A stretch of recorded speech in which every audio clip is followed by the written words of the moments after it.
Говорот на професорката по уставно право, мислев дека и ќе нема потреба веќе да говориме. Представникот на владата ќе ја свати сериозноста, ќе го повлече законот и ќе се замине. Ама очигледно е дека послушноста кон владата, па макар тоа било и рушење и кршење на уставот и деловникот во собранието на Република Македонија, е многу поважно отколку правото и правдата во Република Македонија. Затоа се јавив, почитуван председателе, да се обратам прво и пред се до моите колеги од мнозинството, бидејќи секогаш по дефолт ги гласате овие предлог закони кои што доаѓаат од владата.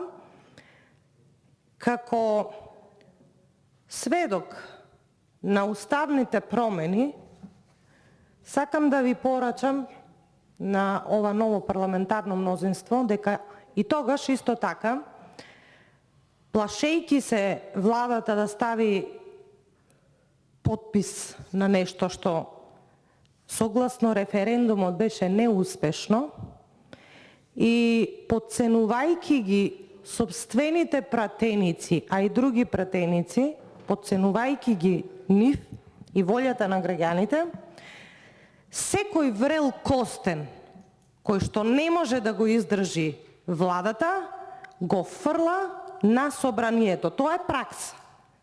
И јас, ова како апел до вас, фрлете го костенот, затоа што со години веќе ги држи костените владата. Ова не е место за решавање на судски спорови. Професорката кажа, јас само заради јавноста сакам да упатам на членот 170 од деловникот на кој што се повикувате почитуван представник од владата. Не е така. Значи, во деловникот на Собранието на Република Македонија, Собранието носи декларации, резолуции и одлуки препораки, член 183. Член 185. Претресување на анализи, извештаи, информации и други материјали. Член 188 од деловникот, постапка за ратификација на меѓународни договори. Ова што денеска е пред нас не е меѓународен договор. Ова е спогодба помеѓу владата и помеѓу приватен собственик Андреја Јосифовски, олигархот во Република Македонија, собственик на МАК Петрол. Многу далеку е од меѓународен договор. Се повикувате на Уставот.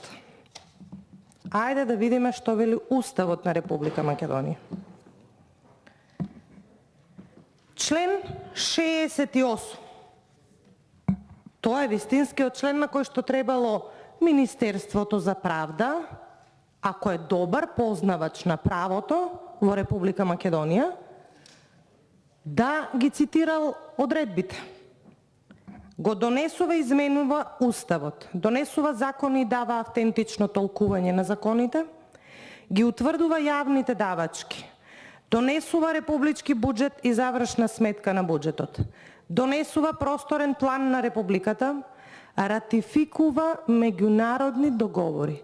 Уште еднаш ќе повторам, ова не е меѓународен договор, ова е спогодба која што на многу неуспешен, небулозен начин се обидувате да ни го продадете како предлог на закон. Ве молам, немојте да ја потценувате интелигенцијата на пратениците, чиј што суверенитет им го предале граѓаните на Република Македонија. Одлучува за војна и мир, донесува одлука за менување на границите, донесува одлука за стапување и истапување од сојуз или заедница со други држави, распишува референдуми, таксативно ви ги читам за да ви покажам дека тука нема место за ова што сте ни го дале денеска.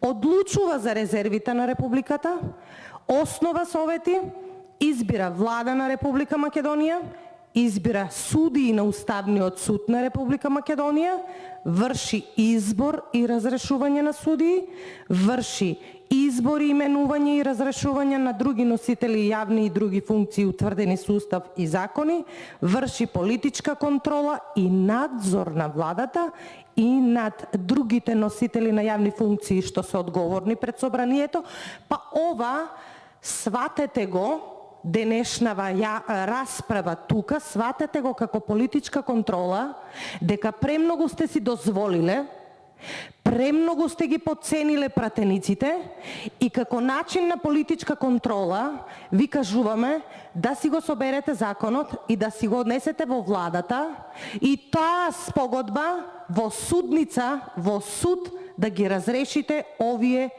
нејасноти, доколку воопшто ги има. А ова и уште нешто дава амнестија и врши други работи утврдени со уставот. Значи, тоа е работата, почитувам, представник на владата на Собранието на Република Македонија. Исто така не ми е јасно по која е причината што да заборавиме досега се што сме кажале, под предпоставка, која е итноста да биде скратена постапката? А спорот трае, спорот е децениски, да речеме. И која е итноста? Скратената постапка. Да не можат пратениците да прочитаат, да се информираат, за мнозинството веќе знаеме, ќе кренат рак, ќе гласаат. Која е итноста? Почитувана јавност, треба да знаете, итноста е во тоа што оваа влада, како и за се до сега што има прифатено и ветено, Зоран Заев му ветил на Андреја Јосифовски, односно на Мак Петрол, избори се постојано и му треба поддршка од олигархијата, му ветил дека оваа спогодба ќе се реши до предпоследните парламентарни избори, ама не знаеме од кои причини, затоа што нели се бајле ќе каже нешто Зоран Заев, попладне веќе го менува мислењето. Кои биле причините, не знам, вие си ги знаете најдобро, бидејќи вие сте представник, вие сте биле во Виена, вие сте преговарале. Можеби не е лошо беше да ги информирате пратениците кога веќе си земате за право пратениците да решаваат судски спорови, тогаш би требало малку и да им објасните на пратениците, а со тоа и на граѓаните, што повлекува. Не кажавте во вашето, освен розовите наочари, дека гаски има во Македонија и некои градови, ја не знам кои градови се во Република Македонија кои имаат газ. Имавме многу амандмани на таа тема за буџетот и сега ќе имаме.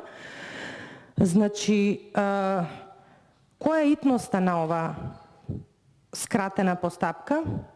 Кој ќе го плати данокот, не кажавте? Малку вака повеќе да не информиравте што се случувало, како се случувало. Не се малку пари, почитувам, представник од владата. Во моменти кога луѓе умираат по ходниците и кога не можат да дојдат до здравствена услуга, во предлог законот велите дека нема фискални импликации, што е ужасно неточно, а се дообјаснувате дека тие финансиски средства се веќе предвидени во буџетот, што значи дека тие не смееме, односно не смеете да ги чепкате, па дури во една ваква состојба во која што се наоѓа Република Македонија, тие пари не смеете да ги чепкате и предпоставувам не сте ги чепнале, затоа што нели треба да му ги исплатите на олигархот кој што е пар екселанс, се знае тоа за Мак Петрол, јасно не е на нас.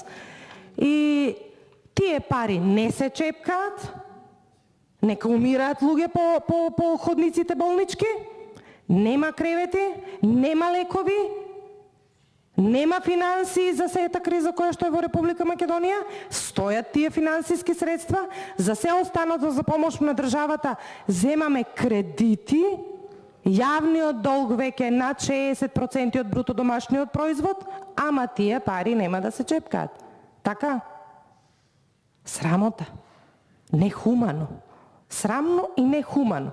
Прво срамно што воопшто ова ни го продавате, се обидувате да ни го продадете како предлог закон.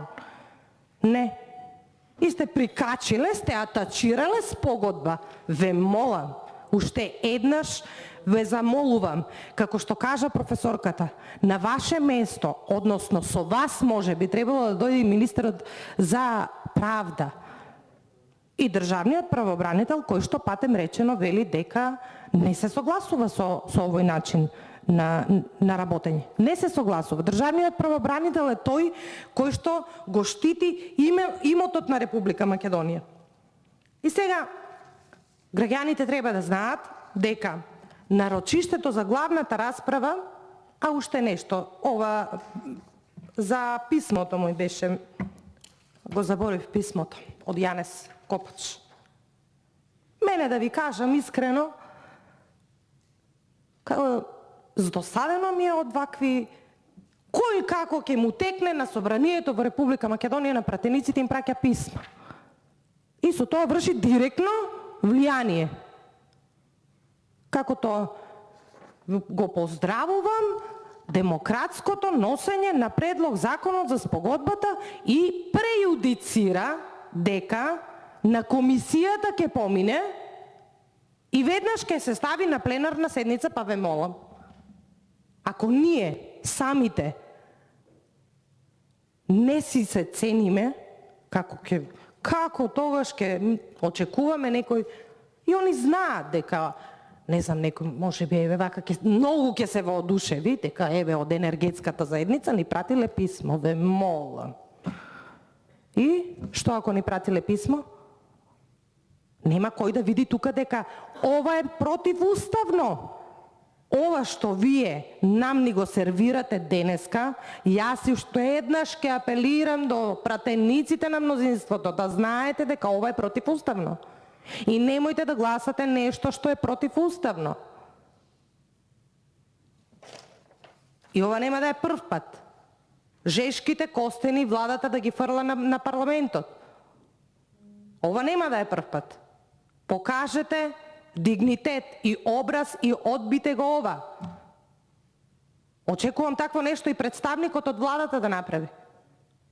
Предпоставувам дека е свесен дека овој спор тука не му е местото, без разлика што вие сте му дале име предлог закон. Без разлика. Заради јавноста, нарочиштето за главната јавна расправа на ден 5.1.2020 година по предметот, тој и тоа од страна на полномошникот на тужениот МАК Петро Ладе Скопје, доставен е поднесок со кој се предлага судот да донесе решение за прекин на постапката со докази, и тоа барање за отпочнување на постапка за медијација, меморандум за разбирање и така натаму, записник и така натаму. Согласно кој ниедна страна нема да превзема какви било непријателски чекори, активности или обструкции кон другата страна. Но што вели државниот правобранител кој што често надлежно се да го штити имотот на Република Македонија, вели дека во постапката за давање мислење по предлог спогодбата овие докази не му се доставени на државниот правобранител. Не му се доставени. Понатаму, подолг временски период, не знам, не сум се информирала, ама предпоставувам дека се уште не се запишани... Се извинувам вака што ви упекам во збор, само да бидеме да си докажам мислата. Ви благодарам. Благодарам да си докажам мислата. Подолг временски период рочиштата се одлагаат од причина што пред Министерството за транспорт и врски не е завршена постапката за упис на магистралниот гасовод ДВ Бајер Скопје и разводните гасоводи кон Крива Паланка, Гиновци, Кратово, Куманово, Скопје Север и Скопје Југ. Ако е направено спротивното, слободно информирате, не? Затоа што кога веќе сте тука и кога веќе очекувате дека парламентарното мнозинство ќе го усвои овој противуставен предлог на закон, тогаш убаво би било и на тие што ќе гласаат, да им објасните дали ова така или не е така. Зошто државниот правобранител вели дека не се согласува со одредени постапки. Зошто се тие суми од 18 милиона евра проценета номинална вредност на акцијата, а се продава 33 милиони евра. Многу дилеми на кои што, знаете, честопати владата, власта ги подценува граѓаните, мислејќи дека па добро, нема да дознаат. А ние практично го частиме Мак Петрол со, не знам, коригирајте ме колеги, 30 милиони евра. Зошто? Ние сме Дубај, имаме толку многу финансиски средства, а причината зошто е тоа така, исто така, немојте да мислите дека граѓаните на Република Македонија не ја знаат. Ја знаат многу добро, само, знаете што, и таа голема медиумска поддршка што некој ја очекува после ова, како да ви кажаме, меч со две острици. Многу млади луѓе си заминуваат и имаат желба да се заминат од оваа држава, токму заради вакви криминали, кои што се случуваат, а оваа влада е позната, држи континуитет на бонбона бизнис и криминални приватизации, затоа што кога ќе го вклучат телевизорот, гледаат розеви слики, во континуитет зборувам, розеви слики, а реалноста, да си ја довршам мислата, а реалноста е сосема нешто друго.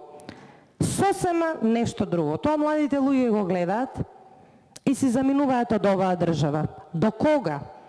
Прашањето мое последно е, до кога? До кога олигарсите во оваа држава ќе живеат на грбот на граѓаните на Република Македонија?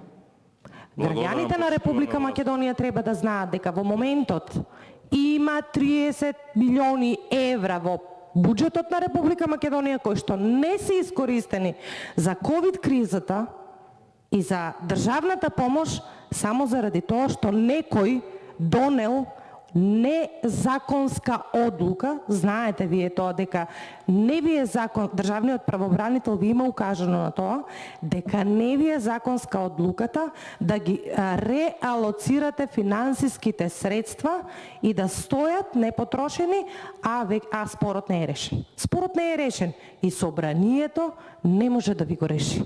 Местото на решавање на судски спорови не е овде, господине. Ја злоупотребувате веќе. Благодарам.